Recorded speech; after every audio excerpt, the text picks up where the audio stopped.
Number 10, Nintendo 64 Disk Drive. For youths everywhere in the 90s, nothing really compared to the Nintendo 64. Sure, Sega was trying and Sony's brand new PlayStation was making waves in the video game market, and it had great games too, but pound for pound the Nintendo 64 had it all. Amazing single player games and multiplayer that literally paved the way forward for other games of the future. I mean, just listen to these games: Mario 64, Ocarina of Time, Majora's Mask, Super Smash Bros., Star Wars Rogue Squadron, GoldenEye, Perfect Dark, Banjo-Kazooie, Mario Kart 64, Mario Party, WWF No Mercy. That one's one of my favorites, brother. I mean, that is just a few of the games to mention. It truly was an amazing console, and for the first try at 3D, very, very impressive. Well, how could it be on this list then if it was so great, Chetty, you're probably saying to yourself? Well, in case you didn't know, in the late 90s, well, it was changing times and CD-ROMs were all the rage. This is why in secret Nintendo was developing an attachment for the Nintendo 64 that would play disc games. However, after a troubled development and skeptical sales, it was only released in Japan, like a lot of good things. This was not one of them, where it sold poorly as only 9 games were ever made for it, making one of the most beloved consoles of all time. Well, it left it with an ugly blemish on its legacy. Number 9, Aqua Notes. It sounds strange, but a lot of good ideas come from the shower. Maybe it's the isolation, maybe it's the smell of Irish Spring, or a hot shower on a cold winter's day. Oh, it's one of my favorites. But for some strange reason, a lot of people's best ideas come to you in the shower. Who would have thought? For me, it's jokes. As a comedian, I'm always thinking about stuff like that, and I swear I've come up with some real gems in the shower. It's too bad though that when I get out of the shower, I forget. Too bad when I get out of the shower, I forgot. Oh man.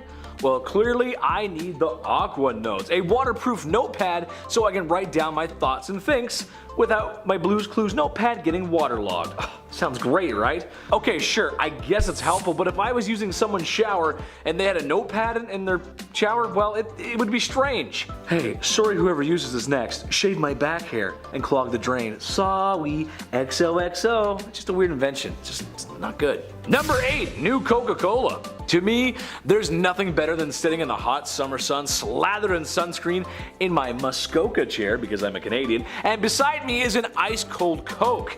I love beer, but there's just something about it I love. Cheers, Coca-Cola fans. How are you doing? I'm doing great. Now, I like the original recipe the most. However, cherry and vanilla are great. I'm just a vanilla guy. During the 1980s, Coke made a bold decision and released a new Coke formula. It was a bold decade, so, had to make moves. In 1985, the new formula made it past testers, but when it reached the public, there was literal public outcry to bring back the old stuff. The good stuff.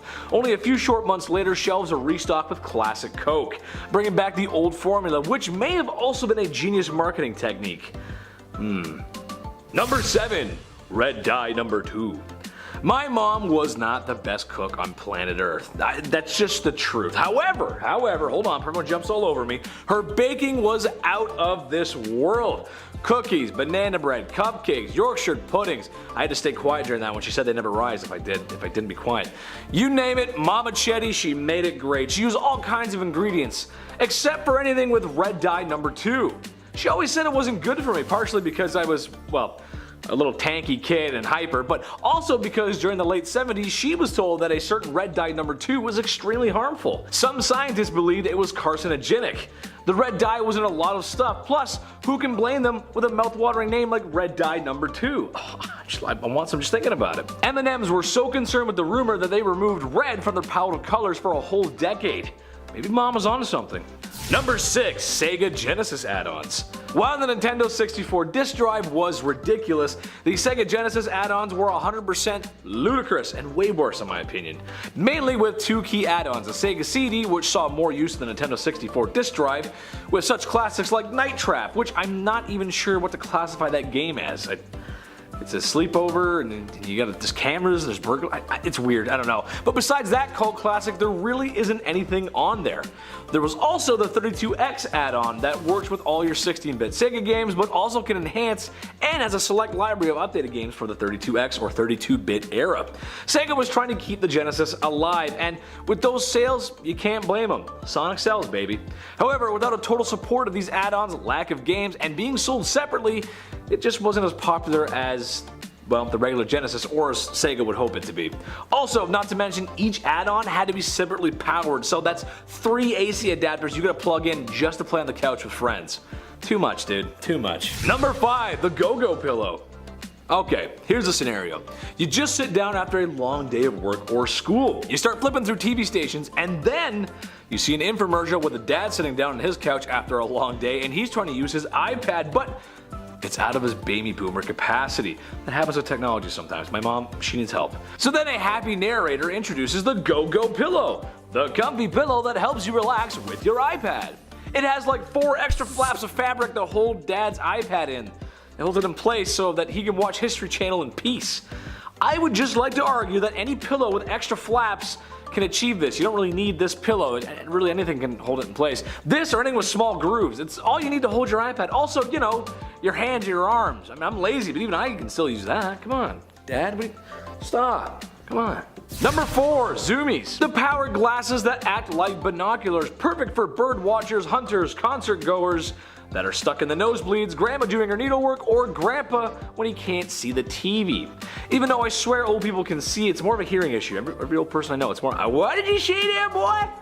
A silly looking pair of glasses that promises enhanced vision, and in reality, well, they were just thick black glasses that not only looked ugly, but also according to user reviews, don't really work that well. And when the enhanced zoom feature is being used, the image is blurry, almost like as seen on TV products only work on TV and don't do what they say on the box at home. Number 3, the better marriage blanket. We've all been there. It's late at night. Husband and wife are getting ready for bed. That's when the man of the house in all his handsomeness rolls over and lets one rip with a thunderous cheek clapping wind. Gross, dude. Not like I'd ever do that, right, Chris? Not only did he just ruin the feng shui of the nightly reading, but he also let the stench in the sheets. Ugh, gross. Well, not anymore. With the better marriage blanket that claims it's made with the military technology to help sift out a husband's, well, barbecue beer flatulence. As much as wives, girlfriends everywhere would be throwing money at a product like that, it doesn't really work that way. The truth of the matter is, some men, husbands, and fathers have superpowers, and no bedsheet ordered with a bad credit card is going to fix that. Number 2, ShamWow. Does this really need an introduction? In the late 2000s, you couldn't go anywhere without seeing Vince the ShamWow guy, earning fame as the orange rag that cleans up all messes at car and boat shows. Eventually, it earned a commercial that seemed to play non-stop, or at least from my memory it did. A towel that can seemingly clean up any mess, water, juice, cola, wine, and grab it right through the carpet with a simple pat. It's very simple, very beautiful. One for the house, one for the RV, and one for the boat, said middle class America. Too bad it wasn't enough to clean up the legal mess that Vince the ShamWow guy got himself into. Uh-oh, where's the OxyClean when you need it? And finally, in our number 1 spot, Sauna Pants. Lastly today, we have the Sauna Pants, the latest in weight loss technology that doesn't work. Oh, what? Your grandma probably had a belt sander version of this that would basically just strap around you and vibrate the person all over to lose weight. But despite all that vigorous shaking, she was still the same at bingo night. What? I know, right? Crazy. Well, the Sauna Pants boast the same thing. You sit back, relax, and let the sweat do the work. A ridiculous looking pair of pants that has to be plugged in. Sizes don't fit all, which is kind of silly. If people are trying to lose weight, you'd think there would be bigger sizes. Not that I want a pair or anything. And of course, it just doesn't work. Unless you were trying to make a very interesting stain in the couch, then that would work, absolutely. Number 10, the hula chair. Here's another gem from the depths of the infomercial vault of nonsense, and seriously, there's a lot. Look, as a Canadian, we still love consumerism. Sure, but not as much as the United States, but there's still a lot of mom and dad sitting on the couch every Saturday with the fat credit card, just waiting for the next life-changing product to come across the screen. So that means we get to see those awful infomercials too. You're not alone, Americans. That includes the hula chair, the latest mechanized weight loss product that promises to keep you in shape with minimal effort. I should be the spokesman. Well, sign me and the rest of America up, baby, because the hula chair is a motorized chair that swivels to keep you moving while sitting. Something like this, a little hula movement for you, something like that, wow. Demonstrations of the chair show multiple speeds, the fastest looking more like a violent throwing than weight loss, and well, no surprise, it doesn't work, and they're just not really around anymore. For good reason. Number 9, the potty putter. This was ridiculous. Golf, the sport for wealthy businessmen across the world and for every schmuck who wishes they could get into the clubhouse. That's me. I like the clubhouse. It's cool. I don't mind a round of golf. It's just I'm more excited for the ice cold beers during the day. It's why I prefer mini golf. What can I say? I like the simple things in life. So maybe I should get a potty putter. A miniature golf set for the bathroom. Just what everyone needs. Me to spend more time in the bathroom, hog out the toilet. Sorry boys and girls. Complete with green, putter, 2 golf balls, and a little hole with a flag. Now you can practice your putt and grout the tile at the same time. I'm not sure where to begin with this, but if there's anything to be said, it's that toilet time is toilet time. I don't think I have to tell you guys how unsanitary sharing a golf club in the bathroom is. Ooh, stinky. But hey, at least it comes with a do not disturb sign so people know you're getting your practice in. Ooh, better not disturb Dad. He's on back of the hole 9 and he's about to put it in for a good one there. He's about to put her in there. Number 8, the Edge of Glory. This is another case of excellent marketing through cheesy commercials at 2 a.m. The Edge of Glory is a knife sharpener that promises to take all of your old kitchen knives and turn them into a samurai's blade. Okay, not an actual katana, but the sharpness of one. As Anthony Sullivan demonstrates in the infomercial, there's nothing it can't do. Like I said before, the Edge of Glory is just clever marketing. It doesn't do anything that other whetstones or blade sharpeners don't do, and there's no way they're going to outperform the competitor at 3 easy payments of $29.99. So call now. No, I'm just kidding. It's on this worst invention list because they slapped a new name on something that already exists, and plus, it's probably made a lot cheaper than the real stuff, and they're just begging you to bust out your credit card. So yeah, that's why it's on here. Makes sense. Number 7, the Euro Club. Back to the golf inventions because Dad, sure. Okay, let's make a scenario. It's July long weekend, and you're spending time on the golf course like all the other dads who don't want to spend time with their families. It's hot out, so you've been slamming back beers like a frat party. Plus, the older guys just want to see the beer girl come back with another round. Gross. Beer guys can be gross sometimes. Anyway, it's a busy day and you're playing between groups. All of a sudden, you have to use the washroom, but walking all the way back to the clubhouse is not an option. Thank goodness you have your Euro Club, the discreet and sanitary option for urinating on the golf course. God damn, it's gross. A thick-handled golf club fits right into your bag with the others, but it's actually a portable washroom. Look, I get it, cute idea, but I'm a man, and I know men. We'd rather just go find a bush, complete with a thick golf club and a little blanket to put over yourself so you have a little bit of privacy while you do your business. We should have one for the gym. You don't want to get a dumbbell or something, you know what I mean? That'd be, see, now there's an idea. That's a smart idea, one for the gym. Number 6, Skinny's Instant Lifts. Okay, so the Edge of Glory is shifty. It's shady, but at least it has the potential to sharpen your blades, which I think we can all agree having dull blades sucks. See, I should be a spokesman. This is a product that's not only something you have in the home, but well, you probably have lots of it. Basically trying to pull the wool or the tape over consumers' eyes. To sum it up, Skinny's Instant Lifts are strips of adhesive tape that can fold, pull, and keep in place unwanted saggy skin, fat, and just the more flabby parts of the human body.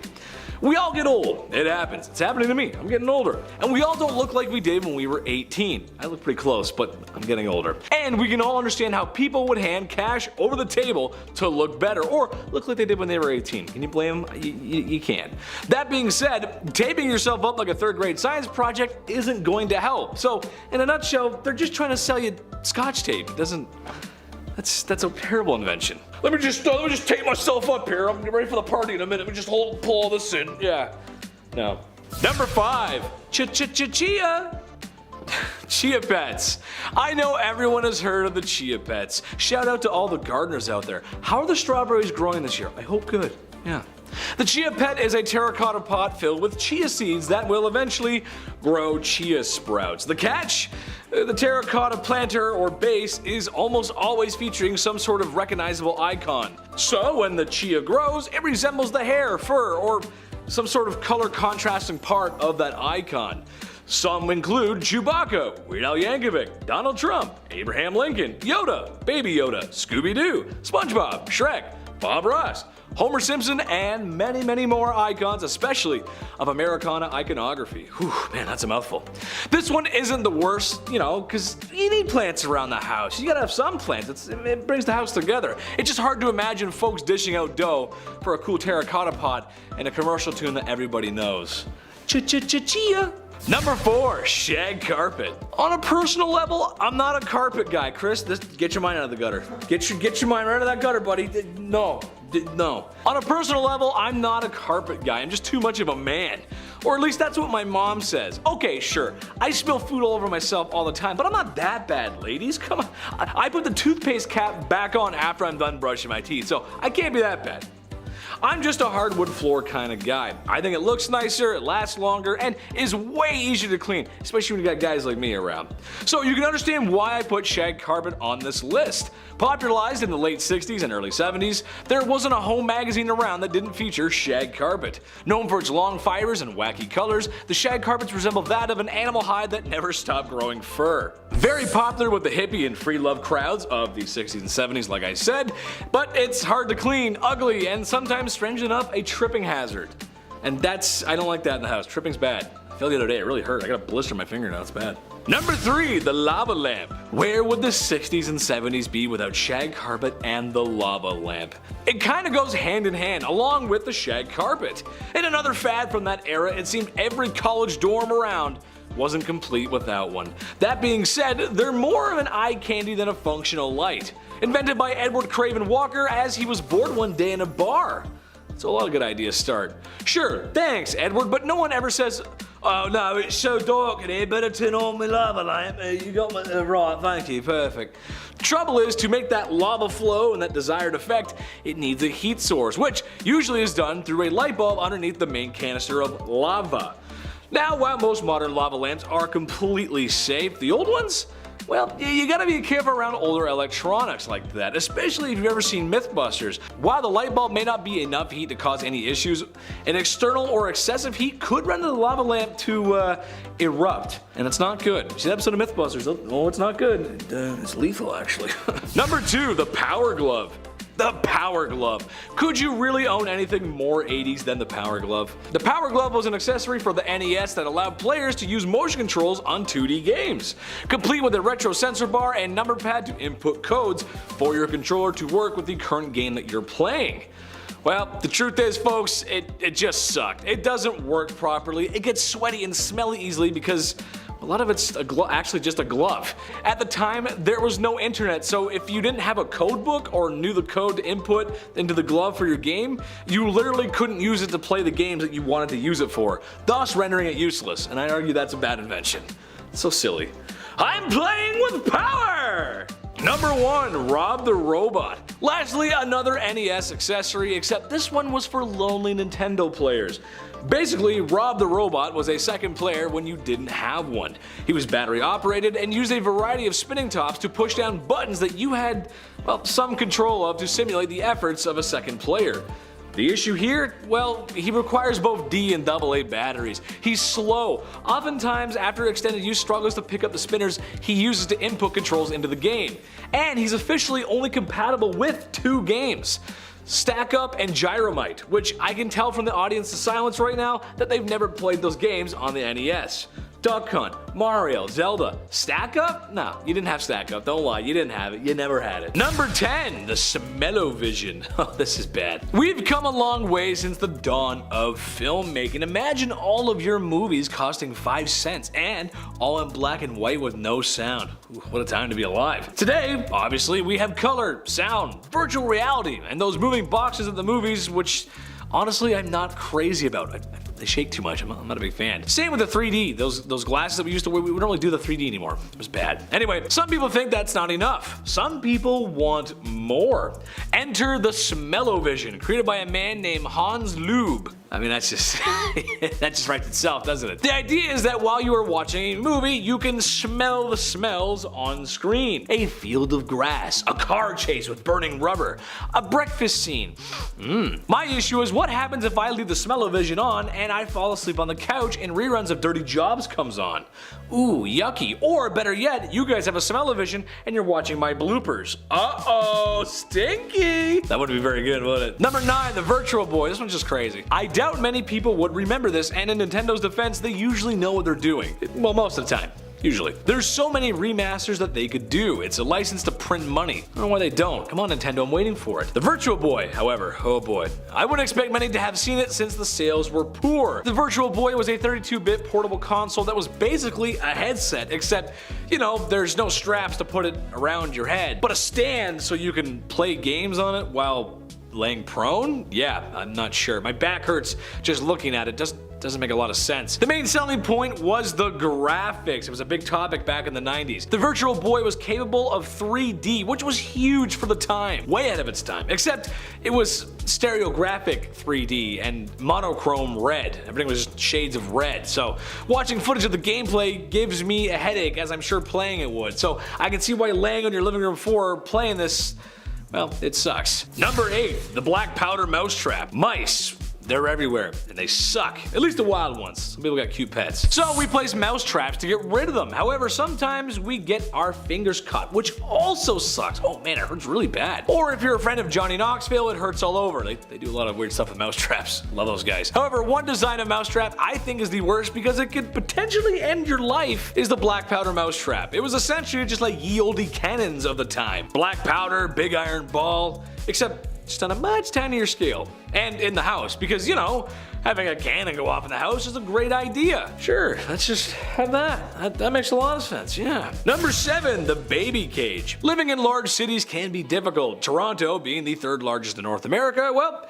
I can relate. It's crazy we're that big. Things get busy even in the suburbs here. There's a hustle and a bustle that small cities and towns just don't get. Now, back in the early 20th century, this was still the case, except there wasn't the same emphasis on park life, biking, and enjoying what fresh air actually is in the city like there is in modern cities today. We've done better since then. And there's nothing more important than fresh air for babies. So that's why in the 1920s, the baby cage was invented. Basically, it was a wire cage that hangs out of your 5th floor apartment window, like that massive AC unit that hasn't worked properly since McDonald's ran out of Szechuan sauce. Obviously, I don't need to tell you why this is a bad idea, and not too long after, it was outlawed. It's just don't, that's high up, it could drop, yeah, no, bad idea, not a good idea. Number 6, this one's for the older crowd, the Ford Pinto. Remember those bad boys? I never had the pleasure of being in one or owning one myself, but I swear to God, every time my family got together, the men would sit around and talk about cars that they own. It's kind of a man thing to do, I guess, even though they all had the same conversation the last time, which is just like only a couple months ago. And one model that always comes up is the Ford Pinto. Today, cars get recalled all the time, but in the age of affordable family vehicles and quality, the Ford Pinto stood out, especially because there was a chance the Pinto could burst into flames, which is arguably the worst thing a car could do. Besides not work. I'd argue not working is better than bursting into flames. A few other major issues really set back what I think is a very sleek and appealing vehicle to both mom and dad and the family. Number 5, the spaghetti fork. Ma, make sure you put my special spaghetti fork on the table. I didn't eat my pasta and gabagool. Italians and lovers of the best cuisine on earth, in my opinion, I love Italian cuisine, get ready to cringe. The twirling spaghetti fork is a battery operated fork that twirls when you push a button, so you no longer suffer the burden of twirling your own spaghetti. Listen, I'm a big dude, I'm lazy, I love staying in after a long week of work and playing video games, probably my favorite thing to do. Yeah, sometimes I order in because I don't feel like getting up, but not twirling mom's spaghetti? Come on, twirling the spaghetti, I argue that's the best part. No dinner with no should require AA batteries in my opinion, I'm just saying. You bring a fork, why you bring us a fork? Number 4, hydrogen blimps. It really must have been something to witness humans gaining flight. Something so previously impossible was now not only possible, but something that you had to pay money for, which is how you know it was very successful. Large jumbo jets full of croc-wearing tours headed to slob attractions was still a thing of the future. We're not there yet. This is still the early 1900s. We'll get there. So how do we get people to places in large numbers and still manage to be opulent? Said a bunch of people in the early 1900s. Airships, said Germany, who took the blimp game to the next level. However, a lot of these blimps made a cut in their design, if you will. To help save on money, the airships were filled with the much more cheaper hydrogen, which in large quantities is extremely volatile. The Hindenburg is a great example. Well, we could fill it with a safe fuel, but it's really expensive, but we could fill it with the fuel that could destroy the whole thing, and that's like 10 times cheaper. Well, fill it with that then, why would you not? Number 3, flying car. Maybe it's because we love the idea of breaking new ground, setting precedents, or we really just want to live with the Jetsons. It was a cool cartoon. The Mizar flying car was designed by a group of engineers in the early 1970s, using the very famous Ford Pinto, like previously mentioned, because, well, it sucks on the ground, so it's gotta be good in the sky, right? Right, that makes sense. Well, no. Besides the mechanical issues, it would be a hard sell as, well, you know, the average American doesn't have flying experience, or not to mention a runway in their backyard. Plus, we have trouble with drones today. Imagine if it was raining Ford Pintos. Yikes. Mom, there's another Ford Pinto in the living room! It wouldn't go very well, would it? No. Number 2, the pet rock. This one's so stupid. It's just a rock. Legit, that's all it is. A fad about buying a rock and naming it. Oftentimes including those little googly eyes to make you believe it's alive, because yeah, okay. It's a ridiculous invention, it has no use. However, what it actually is a lesson in great marketing. Something weird enough that can be marketed quite easily, sold at an affordable price, and something that is already familiar with the people everywhere. So it actually makes sense, even if it is a bad invention. And number 1, this one, it's just so true, the Segway. About 15 years ago, these bad boys were all the rage. Basically, it's an electric scooter on 2 wheels with a handle to lean forward and lean back, or perhaps reverse. While there was some success in malls and airports, there wasn't that many in public. The main reason? Well, it's no different than a scooter or a bike, really, and well, it kind of feels like an attempt to reinvent the wheel when we don't need it. Also, in 2022, how many people do you know that have a Segway? Seriously. And if someone pulled up in a Segway to your hangout, it'd be kind of weird, wouldn't it? Yeah, it would. Yeah, it would be weird. Starting our list off at number 10, VR. Okay, I recently got an Oculus and I felt sick a lot. I was so dizzy right off the bat. The game's super hot where you have to like throw items at bad guys. I actually got anxious. My palms were sweaty, my heart was racing. Olivia straight up cried when she tried it. It was a wild ride. This is pretty powerful technology. Black Mirror, of course, has toyed with how VR could go wrong, but The Simpsons also predicted its dangers all the way back in 2016. The episode titled Friends and Family has the town of Springfield excited over this new VR tech that's finally arrived. They're so into it that eventually people are walking in the streets while wearing these headsets. They're bumping into walls, they're smacking their heads, they're ignoring real life obligations. Cut to now with Facebook going the virtual route recently with the introduction of the metaverse. I believe The Simpsons actually undermined the dangers for this one. Yeah, you thought pop-ups and sketchy links were bad for your family on Facebook?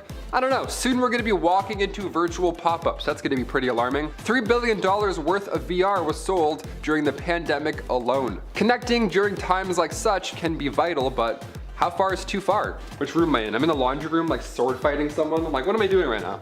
Number 9. Drones. I mean, sure, drones can deliver packages now in like 13 minutes flat, and sure, they can fly through bowling lanes in cinematic fashion, but could drones be so advanced that we're actually mistaking them for alien aircraft? Possibly. We don't know how advanced these things are. We have no idea, not even the military. Back in the early 60s, the CIA had this secret program called Project Aqualine, where they used these small drones with a low radar cross-section, a little camera, all that spy stuff, and it was disguised as a bird, believe it or not. The first prototype was a bit obvious. It weighed over 100 pounds, it was this massive eagle-looking thing, but the only way to catch the drone was to fly it into a net, which broke something almost every single flight. Cut to 2022, it looks a little bit differently. Now there's like a bird conspiracy, people don't even believe birds are real, and there's for sure a drone pigeon out there somewhere. Number 8, 3D printing. This is something that did not exist when I was younger at all, in any way, shape, or form. All we had were those spider markers that like connect the dots that are like kind of sticky. That was it, that's the closest we had to 3D printing. Now people are printing swords in their basement, I don't know. Connor on our gaming channel, he printed a Pokeball and it looks awesome. It's a real size Pokeball. Now he has one of those because he printed it. It's becoming increasingly popular as they're becoming more accessible. Unlike the traditional printer, 3D printers are able to print and create these three-dimensional objects on the spot. It's fascinating how fast it works. This technology is continuing to advance, and some printers now have capabilities of printing out food and even organs. So that's great, but again, where is this all going? How far are we gonna go? Sounds like it's a kind of a bad idea. It feels good, but so does everybody in the first 20 minutes of a Black Mirror episode. Know what I mean? Like, oh, this technology is fascinating. Then they're like stuck in some virtual matrix for 40 years. Number 7, smart TVs. Survivor season 42, episode 5. That's it. That's how easy it is right now. That's where we're at with technology. Remember TV guides? That's gone. Ask your parents about TV guides. Watch the trauma return in their eyes when you ask them that one. I didn't know this was something that people were worried about until I looked into it. I love my smart TV. It's got all the apps. I can speak into the microphone instead of using the terrible primed search function. I don't need cable as well. It solves so many problems and the picture is great, but not everybody feels so on board with these smart TVs. Apparently smart TVs are so smart now that they're also keeping tabs on users' viewing habits, which viewers are worried will somehow allow criminals to hack in and then steal their personal information, which more than fair. This is a new technology. I have no idea how to do it. My dad has no idea how to use smart TVs. Oh my god, that's a nightmare all the time. There might be something that I'm missing, but do I want to find out? No, I don't know. Imagine someone hacking your TV in the middle of the night. Anonymous just appears. That'd be so haunting. I would not want to get out of bed. Number 6, self-driving cars. If you own a Tesla, first of all, nice. Bravo, must be nice, that's great. But comment down below how often you actually use the self-driving feature. I imagine that it's terrifying. I don't know if I could ever use that. Just click it and just, okay, hope it works. I watched this body cam footage the other day online of someone being pulled over in a self-driving car because they were asleep at the wheel. They were asleep, but they were driving, well the car was driving, but they were having a nap. They were on their way to work asleep, you know what I mean? This is where the line gets kind of hazy. Do we want this technology to go further? I don't know. I kind of want people awake on the road. Call me old school. I mean, there are plenty of reasons why this feature makes sense, why it could be exceptionally helpful, and why, you know, there's people who are clearly on board with the idea, but there are also some things that are rightfully a major cause for concern. One of the most debated and truly one of the biggest questions surrounding this is an ethical one, like, will a self-driving car prioritize its driver over other road users in any given situation? Know what I mean? Something happens, who's it gonna prioritize? Someone you're about to hit, it's gonna prioritize you. How do we make those real life decisions? We don't. Well, we do, but computers, they don't. Number 5, Google Glass. Smart eyewear technology, that's cool. You want to feel like Tony Stark? Sure, I get the idea. Ideally, when it's worked out, this pair of shades can make you a little bit of a superhero, okay? It's able to display information and content in a similar way that a smartphone would, only, you know, hands-free. It would be only voice control, wearing a heads-up display like Google Glass or even a modified version of VR. Now or later, I don't know if I'm on board, to be honest with you. These can contribute to eye fatigue and may cause visual confusion. And also, this may mess with your memories, scientists say. You'll get a pop-up in the middle of your kid's first birthday and your whole memory is just ruined forever, you know what I mean? I don't want that. I don't want a computer or notifications anywhere around me. My phone's bad enough, let alone Google Glass. Middle of a conversation, a really dirty pop-up comes up, you're getting coffee with your parents, you're like, close, please. Number 4, robots. Oh god, here we go. We're at a point now where robots can straight up do parkour. Boston Dynamics is trending every other week. Half the time I can't tell if their videos are real or fake. These robots are just too impressive. Sophia the robot. Yeah, she's been on talk shows. She's a fun time. Let's talk about her for a bit. Sophia the robot is the first robot to ever receive citizenship from a country. Can you believe that? She's legally from Saudi Arabia. Sophia is a citizen, and this robot citizen was on talk shows saying how she wants to destroy humans. And then everybody around on the talk show laughed and went along with the bit. Could this slowly be underway? Is this a marketing ploy? I don't know. Either way, I don't like when robots say again, hey, call me old school. I don't like when robots do shit. Number 3, flying cars. Where we're going, we still need roads. Ideally, Marty, let's do it. Even scarier than self-driving cars. Cars that fly. I never want this, personally. I can't even parallel park now, let alone in the air. Know what I mean? This idea started to get real back in 2017. You may have seen it online. The concept of a futuristic hover car was revealed officially. It was called the Renault Float Car, and it wasn't as cool as we thought, but it's a step, definitely a step forward. There's numerous companies working on a floating car right now, and to be honest, by 2024, we could actually see these things on the road. So heads up or forward. I don't know. Just stay awake on the road. Just drive, please. Number 2, mood rings. Okay, for these last 2, we're gonna jazz it up a little bit. I'm gonna pick 2 inventions that thought they changed the game, but really, they didn't at all. This 70s invention was a real gem. Pun, we got it. The mood ring, as far as fads go, not the best, not the worst. It's nothing like our number 1 spot, but it's quite close. The stone that would change its appearance due to your body heat. That was the, the magic of it. But some folk actually let this ring make decisions for them in real life. The mood ring was the bee's knees all around town. Joshua Reynolds and Maurice Ambat created them in 1975. They added some love, or some lies rather, to the mix, and now we got a popular fad. Yellow meant that you were nervous. Blue meant that you were relaxed. And red obviously meant that you were mad, right? Of course, take your ring back and your $8. They sold 40 million rings in just a few months alone, making around $20 million in sales. All for a ring that just likes your body heat. My mood ring says that I'm angry after hearing that fact. So let's move on. Finally, number 1. Silly bands. Oh boy, where do I even start with these ones? I remember taking part of this craze when I was in high school. I had like 11 of these all wrapped around. Zero circulation, but you know what? I was cool. They were literally just rubber bands that made a silly shape. And most of the time, the shapes weren't even that silly. It would just be an anchor or a hammer. That's not silly at all. The same team that made the Live Strong bracelets were responsible for silly bands, and by 2010, thousands of stores were selling them. It was hot. You couldn't even buy these things, honestly. They were sold out. I remember. I was part of the mob trying to get those silly bananas. Classrooms had to ban these because they were too distracting. How embarrassing is that? The iPad came out in 2010, yet they had to ban silly bands in the classroom. We love it. Silly bands made over 100 million a year. I'd say it's worth it for that guy. The guy's swimming inside of his house now because we wanted the $ shape wrapped around our wrist for some reason. So you know what? He got us. Eat the rich. I'm like, yeah, eat the rich, but stop buying silly bands at the same time. Know what I mean?